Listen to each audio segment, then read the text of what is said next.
সামান্য খাবার ভাগ করে খাচ্ছে পুরো পরিবার। বাস করছেন ছাদবিহীন বিধ্বস্ত বাড়িতে। অনেক কাঠখড় পুড়িয়ে বহু পথ পাড়ি দিয়ে মিলেছে এ ছাদবিহীন আশ্রয়। বেতলাহিয়া থেকে কোনো রকম জীবন নিয়ে পালিয়ে ধ্বংসস্তূপের মাঝে আশ্রয় নিয়েছে পরিবারটি। কতদিন নিরাপদ থাকবে এই জায়গা তা নিয়েও আছে শঙ্কা।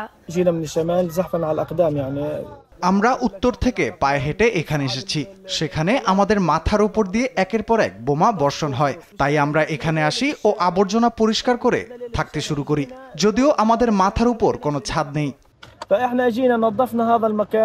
এভাবেই ধ্বংসস্তূপ পরিষ্কার করে অস্থায়ী আবাসস্থল বানাচ্ছে গাজার পরিবারগুলো, যেখানে খাবারের চরম অভাব, এমনকি বিশুদ্ধ পানির জন্য চলে সংগ্রাম।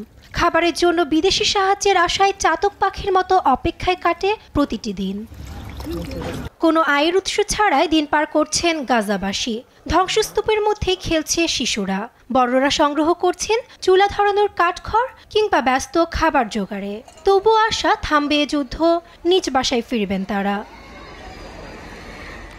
ইসরায়েল সেনাবাহিনীর আগ্রাসনে কোনো মতে জীবন নিয়ে পালিয়েছেন তারা।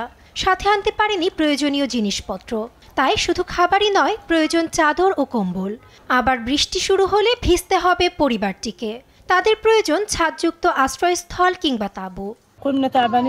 আমরা অনেক বেশি ক্লান্ত ছিলাম। ইসরায়েলিরা বোমা বর্ষণ করছিল, তাই চেক পয়েন্টে জামাকাপড় ফেলেই পালিয়ে এসেছি।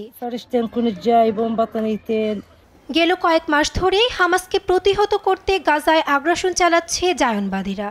এখন পর্যন্ত গাজার উত্তরাঞ্চল থেকে হাজার হাজার মানুষকে উচ্ছেদ করে ইসরায়েলি বাহিনী। নাসরিন আক্তার, নিউজ ডেস্ক, দেশ টিভি।